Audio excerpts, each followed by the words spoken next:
वक्रतुंड महाकाय सूर्यकोटि समप्रभ निर्विघ्न. बघा आज कवटे महाकाळ आलोय बघा शिवचिदंबरांच्या दर्शनाला. खूप दिवसातून शिवचिदंबरांचं दर्शन आज आम्हाला योगायोगाने घडलं बघा. आज आलोय ते पण श्वेतामुळे घडलं. Here is a Shweta. तर श्वेताला बघा सरांनी 1.5 लाख शिवचिदंबर जप लिहायला सांगितलं होतं. तर श्वेताने 1.5 लाख शिवचिदंबर जप लिहून कंप्लीट केलेत. तर आज तिजोबाई द्यायचं, तिजोबाई पण द्यायचं झालं आणि दर्शन पण घ्यायचं झालं म्हणून आलो बघ. खूप दिवसातून आम्ही आलोय.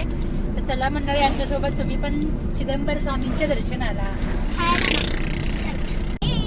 माईक तर नाही माईक इतर छान लावल बरं. तर इथं आता आम्ही पोहोचलोय बा कवटे मंकाळ मध्ये.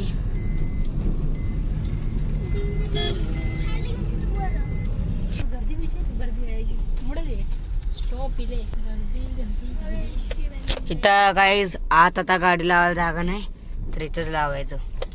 जागा नाही पार्किंग बंद केले आत. आता बाहेर पार्किंग करायचं. तर काय इथं गाडी पार्क केली आता. तर मंडळी आता आम्ही पोहोचलोय बघा शिवचिदंबरांच्या मंदिरात. कवटे मंकाळमध्ये हे मंदिर आहे. तर आता आम्ही आलोय चिदंबरांच्या मंदिरात. चला जाऊया मंदिरात.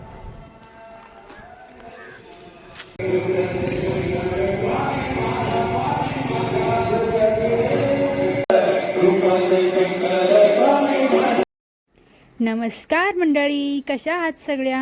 मस्त मजेत ना? तर तुमचं सर्वांचं आपल्या चॅनलवर मनापासून स्वागत आहे. आज मी तुम्हाला कवटे महाकाळमधल्या शिवचिदंबर स्वामींच्या मंदिरात घेऊन आले. तुम्हा सगळ्यांना माहितीच आहे माझी स्वामींवर खूप श्रद्धा आहे. मी इथं आधीही बऱ्याच वेळा आले, स्वामींची सेवा पण केली आहे. तुम्ही माझ्या मागच्या व्हिडिओमध्ये बघितला असाल, मी दर सोमवारी शिवचिदंबर स्वामींचा व्रत करत होते. बऱ्याच वेळा मी व्हिडिओ टाकले आहे. संध्याकाळची माझी पूजा, व्रत आणि संध्याकाळचा माझा उपवास सोडणं आणि मी काय जेवते सगळं मी दाखवलेलं आहे. तर त्याच देवाला मी आज आलेली आहे बघा. तर मग काय म्हटलं, आज आपल्या फॅमिलीला पण आपल्या शिवचिदंबर मंदिराचं पवित्र दर्शन घडवूया. आणखीन एक गोष्ट मंडळी मला आवर्जून सांगायचं आहे बघा तुम्हाला.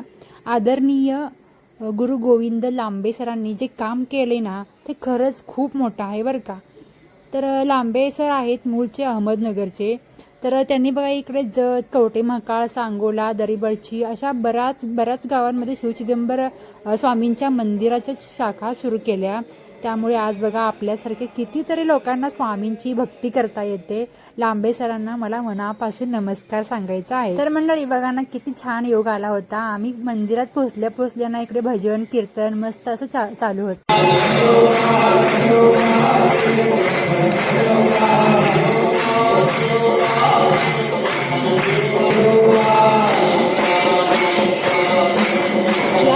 चिदंबरदास गुरु गोविंद लांबे सर भक्तांशी संवाद साधतात आणि त्यांना मार्गदर्शन करतात. तुम्हीही माझ्या व्हिडिओमध्ये सगळं बघू शकता. भजन, आरती आणि भक्तांचा उत्साह. हे फक्त बघायचं नाही बरं का, तर अनुभवायचं असतं. अशा वातावरणात गेलं की मनाला एक वेगळीच शांती मिळते आणि स्वामींची कृपा असल्याची जाणीव होते. तर मंडळी तुम्ही पण एकदा नक्की कवटे महाकाळमधल्या शिवचिदंबर मंदिराला भेट द्या बरं का. नक्की येऊन जा. एक गोष्ट बघा मला आवर्जून सांगायची आहे, ते म्हणजे चिदंबरदास गुरु गोविंद लांबे सर जे आहेत आपले, ते फक्त मंदिराची सेवा आणि भक्तांना मार्गदर्शन एवढंच करत नाहीत, तर त्याचबरोबर ते शेतकऱ्यांनाही शेतीबाबत मार्गदर्शन करतात. विशेष करून डाळिंब आणि इतर फळबागांची पाहणी करून कोणती औषधं द्यायची, बाग कशी सांभाळायची याविषयी देखील ते शेतकऱ्यांना मोलाचं मार्गदर्शन करतात. त्यामुळे धार्मिक सेवेसोबतच ते शेतकऱ्यांच्या पाठीशीही खंबीरपणे उभे असतात. हे खरंच कौतुकास्पद काम आहे. मंडळी आपल्या जत तालुक्यात दरीबडची या गावात सुद्धा शिवचिदंबर स्वामींचं सुंदर मंदिर आहे बरं का. तिथेही स्वामींची भक्ती मोठ्या श्रद्धेने केली जाते. अनेक भक्त तिथं दर्शनासाठी जातात. अशा पवित्र ठिकाणांची माहिती आपल्या सगळ्यांपर्यंत पोहोचावी म्हणून मी सांगते बरं का. तर मंडळी बघा आणखीन एक गोष्ट जी खूप छान आहे ती म्हणजे ही मंदिरं कुणी एकत्र येऊन बांधली नाहीत बरं का. तर काही भक्त शेतकऱ्यांनी आपली जागा स्वामींच्या चरणी अर्पण केली आणि त्या ठिकाणी ही मंदिरं उभं राहिली. म्हणून या मंदिरांमध्ये फक्त दगडी माती नाही तर भक्तांची श्रद्धा आणि भावना जोडलेली आहे.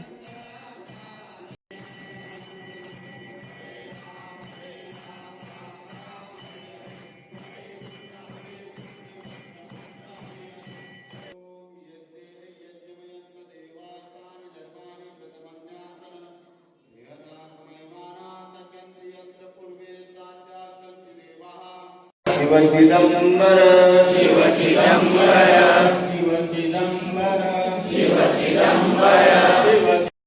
मग काय मंडळी, भजन कीर्तनाचा सुंदर आनंद घेतल्यानंतर बघा इकडे महाप्रसादाची पण व्यवस्था केली होती. भात, आमटी, शिरा असा खूपच स्वादिष्ट आणि प्रेमानं बनवलेला प्रसाद होता. खरंच सांगते, हा प्रसाद म्हणजे अमृतासारखा वाटत होता.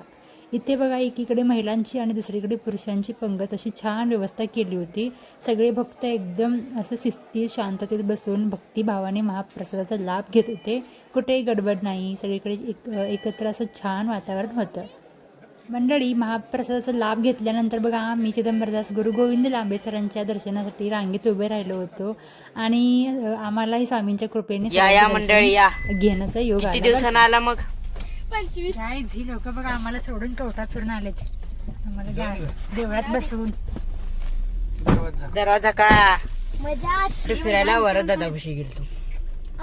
काय केलं जाऊन तर मंडळी बघा, चिदंबर स्वामींचं दर्शन पण झालं आणि चिदंबरदास गुरु गोविंद लांबे महाराजांचं पण दर्शन झालं आणि चाललोय बघा आता आम्ही परत जतला. तर काय आम्ही आता कवठे महांकाळमधून थोडं पुढं आलोय बघा रांजणी गावात. तर इथं रेल्वे फाटक आहे. आता रेल्वे यायची वेळ झाली बघा, त्यामुळे सगळ्यांना थांबवलं. इथं रेल्वेचा आवाज यायला लागला. तर काहीच रेल्वे आलेला आहे, तुम्ही पाहू शकता.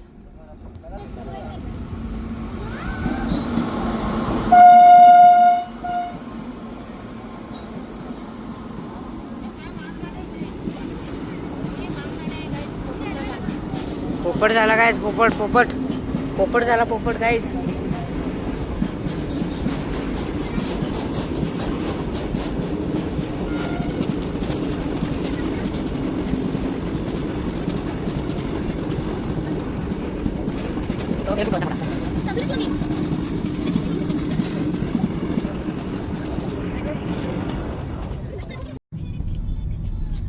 तर गाईज बघा आता आम्ही पोहोचलो इजतमध्ये.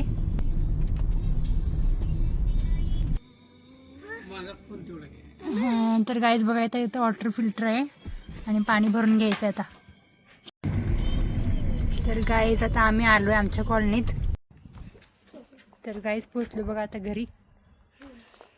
चला, लाईटा बंद आहे, सगळ्या अंधार पडलाय. चला दार उघडा, गेट उघड बघा, गेट उघड, हळूच उघड. तर गाईज आलो बघा कवठे महांकाळला जाऊन आम्ही घरी. तर गाईज मस्त असं कवठे महांकाळला जाऊन शिव चिदंबर स्वामींचं दर्शन घेऊन आलो. मन प्रसन्न वाटलं बघा, एकदम छान वाटलं. दर शनिवारी काय जायचं होत नाही, पण अधूनमधून तर गेलं पाहिजे. उचकी लागलं, जरा माफी असावी उचकीसाठी. तर मंडळी, आजचा ब्लॉग तुम्हाला कसा वाटला बघा. शिव चिदंबरांचं मंदिर कसं वाटलं आणि तिथला परिसर, तिथलं वातावरण तुम्हाला कसं वाटलं कमेंटमध्ये नक्की सांगा. आवडलं तर लाईक करा, चॅनलला सबस्क्राईब करा. बाय.